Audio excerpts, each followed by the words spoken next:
रेखा एक 23 साल की लड़की है जो एक गरीब परिवार से संबंध रखती है।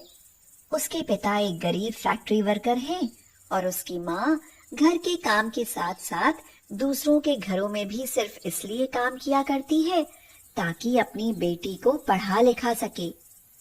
शाम का वक्त है और आज रेखा बहुत खुश है और चिल्ला चिल्ला कर अपनी माँ और पिता को बुला रही है।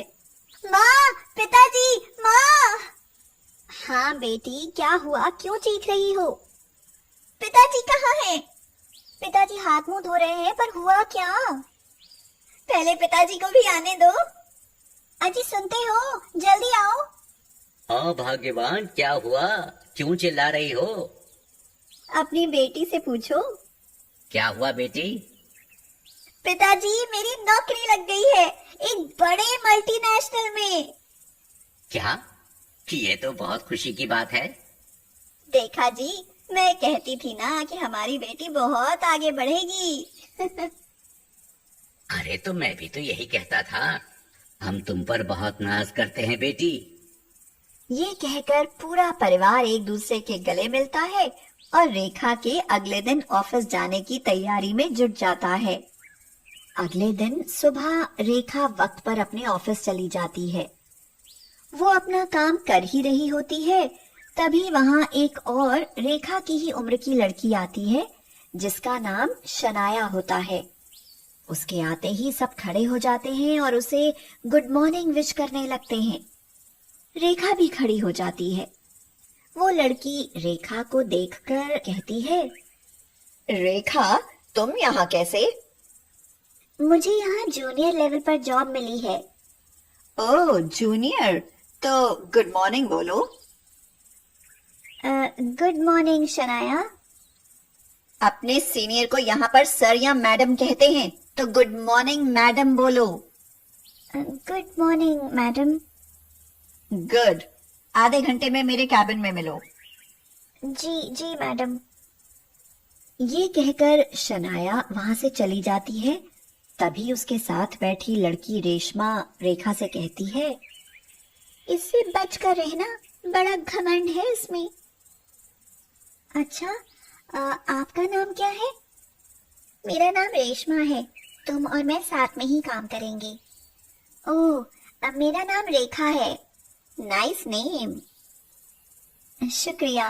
वैसे शनाया मैडम काफी होशियार और टैलेंटेड होंगी ना, इसीलिए तो हमारी उम्र में हमसे ऊपर काम कर रही है। अरे कोई टैलेंट वैलेंट नहीं है, वो तो इसके पापा इस कंपनी की कमेटी में मेंबर हैं, इसलिए इसको जॉब मिल गया। काम के नाम पर कुछ नहीं आता इसे, और घमंड इतना है कि पूछो मत। वो दोनों ये बात कर ही रहे होते हैं कि शनाया रेखा को बुला लेती है और रेखा उसके कैबिन में चली जाती है। शनाया के कैबिन में एक और लड़की बैठी होती है जिसका नाम स्नेहा होता है। देखो ना रेखा, वक्त भी कैसे बदलता है।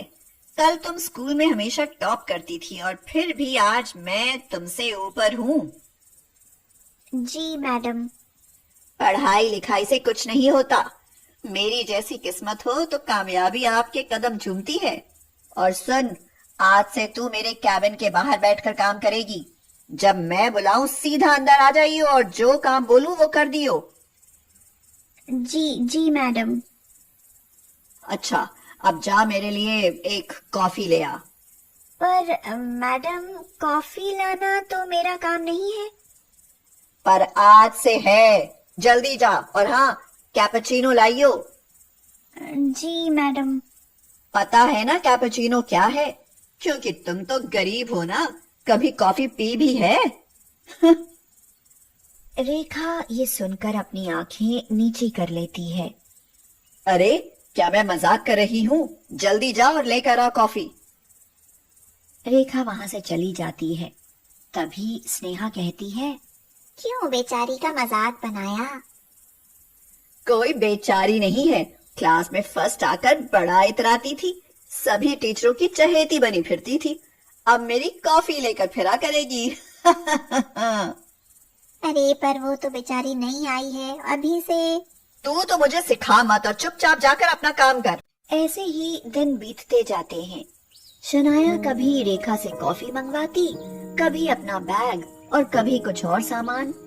वो रेखा को नीचा दिखाने का कोई मौका न छोड़ती, लेकिन फिर भी रेखा पूरे दिल और पूरी मेहनत से अपना काम करती और जल्द ही उसके अच्छे कामों की बातें कमेटी में भी होने लगी और जल्द ही रेखा को best employ of the month का अवार्ड भी मिला। लेकिन शनाया से रेखा की ये तरक्की देखी नहीं गई। जिस दिन रेखा को ये अवार्ड मिला, उस दिन शनाया ने जानबूझकर अपनी कॉफी डेस्क पर गिरा दी और पूरी कमेटी के सामने कहा, ओह मेरी कॉफी, रेखा इसे साफ कर देना। रेखा ने शनाया की तरफ देखा। देख क्या रही हो, इसे साफ कर दो। तभी शनाया के पिता मिस्टर सक्सेना कहते हैं, बेटा, इनसे क्यों बोल रही हो? ये इनका काम थोड़ी है। पर इनको आदत है पापा। कैसी आदत? अरे याद है ना आपको, सविता आंटी जो हमारे घर झाड़ू पोछा लगाने आती थी, उनकी बेटी है ये। बेटा, तुम्हें अपने पैरों पर खड़ा देख बहुत अच्छा लग रहा है। Thank you uncle.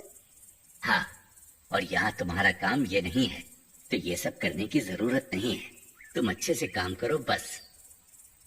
ठीक है सर। और हाँ बेटा सुनो, 3 अप्रैल को जिस दिन तुम्हारा बर्थडे है, एक बहुत ही बड़ा कंसाइनमेंट जाना है। याद रखना, इसकी पूरी जिम्मेदारी मैं तुम्हें देता हूँ। ठीक है पापा। मिस्टर सक्सेना वहां से चले जाते हैं। 3 अप्रैल को शनाया सभी को अपनी बर्थडे पार्टी में बुलाती है, लेकिन रेखा को नहीं बुलाती। शाम को सभी पार्टी में होते हैं, तभी मिस्टर सक्सेना अपनी बेटी से कहते हैं, जन्मदिन मुबारक हो बेटी, हमें तुम पर नाज है। Thank you daddy. तुमने वो कंसाइनमेंट तो भिजवा दिया था ना? कौन सा कंसाइनमेंट डैडी? अरे जिसकी जिम्मेदारी मैंने तुमको दी थी। ये सुनकर शनाया के होश उड़ जाते हैं और वो कहती है, डैडी वो तो मैं भूल गई। कैसे भूल गई? उसके लिए हमने बड़ा पैसा उठा रखा है, हम रोड पर आ जाएंगे। डैडी मुझे माफ कर दो। ओहो बेटी तुम। तभी उनका फोन बजने लगता है। मिस्टर सक्सेना चेक करते हैं कि ये तो उसी कंपनी का फोन है जहां उन्हें कंसाइनमेंट भेजना था।